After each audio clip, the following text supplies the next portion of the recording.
اعوذ باللہ من الشیطان الرجیم بسم اللہ الرحمن الرحیم۔ السلام علیکم ناظرین، میں ہوں آپ کا میزبان ڈاکٹر مرزا آصف بیگ۔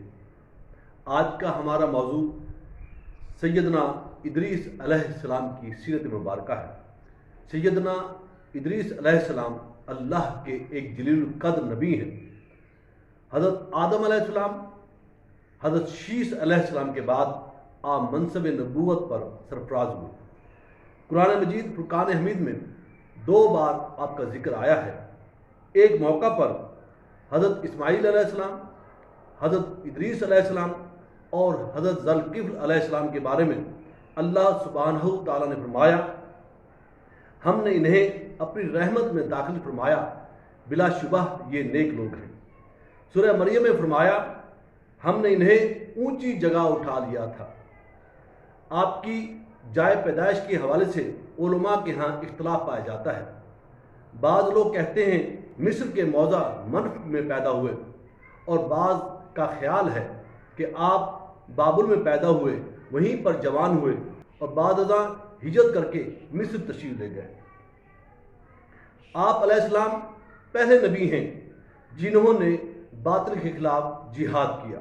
اس کی تفصیل کچھ اس طرح سے ہے کہ جب حابیل کا قتل کر دیا قابیل نے، تو وہ کسی اور علاقے کی طرف منتقل ہو گیا اور اس کی اولاد اور اس کی قوم نے وہاں پر فتنہ و فساد برپا کیا اور اہل ایمان کے لیے زمین تنگ کر دی۔ اس موقع کو غنیمت جانتے ہوئے ابلیس نے بھی بھیس بدلا اور اس کی قوم میں شامل ہو گیا اور ایک بانسری کی شکل کی کوئی چیز ایجاد کری اور اس کو بجا کر لوگوں کو گمراہ کر لگا۔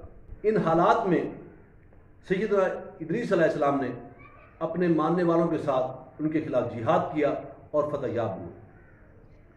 حضرت ادریس علیہ السلام کا رنگ گندمی، مناسب قد و قامت اور خوبصورت چہرے والے تھے۔ آپ بات کرنے کے دوران اپنی شہادت کی انگلی ہلایا کرتے تھے۔ آپ نے اپنی قوم کو اللہ کا پیغام سنایا۔ صرف چند لوگوں نے آپ کے پیغام کو قبول کیا اور اکثریت نے انکار کر دیا۔ چنانچہ ایسے حالات میں آپ نے ہجرت کا فیصلہ کر لیا اور ایک سرسبز و شاداب علاقے پہنچے جس کے بیچوں بیچ دریائے نیل بہتا تھا اور اس کا نام بابلیون رکھا، یعنی سب سے بڑی نہر۔ جمال الدین کفتی اپنی کتاب حکمائے عالم میں لکھتے ہیں کہ اس زمانے میں 72 زبانیں بولی جاتی تھیں۔ اللہ سبحانہ نے تمام زبانیں آپ کو سکھا دی۔ آپ جہاں جاتے لوگوں سے ان کی زبان میں گفتگو کرتے تھے۔ جس شہر میں جاتے وہاں لوگوں کو سیاست مادانی کی تعلیم دیتے اور لوگوں نے آپ کی تعلیمات کی روشنی میں شہر بسانا شروع کیے اور ان شہروں کی تعداد 188 تک جا پہنچی اور ان میں سب سے چھوٹا الروحا تھا۔ ادریس علیہ السلام علم حکمت، علم حیات اور حکمت کے بانی سمجھے جاتے ہیں۔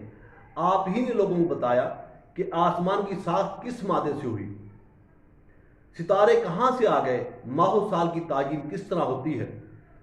آپ ہی نے طوفان نوح کے بارے میں سب سے پہلے لوگوں کو آگاہ کیا۔ آپ نے مصر میں عالیشان عبادت گھر تعمیر کرائے اور ایسے نقاش گھر تعمیر کرائے جہاں پر تمام سنتوں کو تصاویر کے ذریعے واضح کیا گیا تھا۔ حضرت ادریس علیہ السلام پہلے انسان ہیں جنہوں نے قلم ایجاد کیا۔